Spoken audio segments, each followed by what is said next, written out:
کیا پارلیمنٹ کے فیصلے عدالت میں چیلنج کیے جا سکتے ہیں؟ چند وکلاء کے خیال میں ایسا ممکن ہے، لیکن اسپیکر قومی اسمبلی اس کے حق میں نہیں۔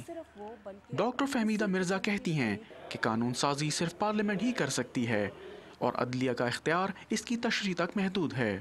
I don't think it can be challenged in any court because this has come with the consensus by the parliament. میرا نہیں خیال کہ قانون سازی کو عدالت میں چیلنج کیا جا سکتا ہے۔ عدالت صرف تشریح کر سکتی ہے، یہ قانون سازی نہیں کر سکتی۔ قانون سازی کرنا پارلیمنٹ کی ذمہ داری ہے اور عدالت کی ذمہ داری ہے اس کی تشریح کرنا۔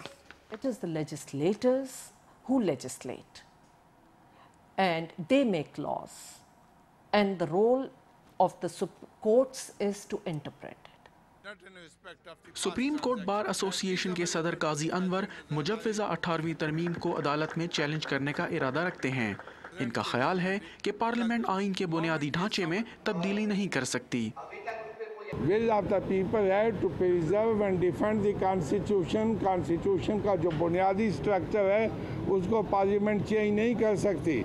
بنیادی سٹرکچر یہ ہے کہ پاکستان میں آزاد عدلیہ ہوگی۔ یہ پہلا موقع ہے کہ اسپیکر قومی اسمبلی نے کھل کر پارلیمنٹ کے کردار پر بات کی ہے۔ قانون سازی پارلیمنٹ کی ذمہ داری ہے کیونکہ یہ پارلیمانی سسٹم کے تحت کام کرتے ہیں۔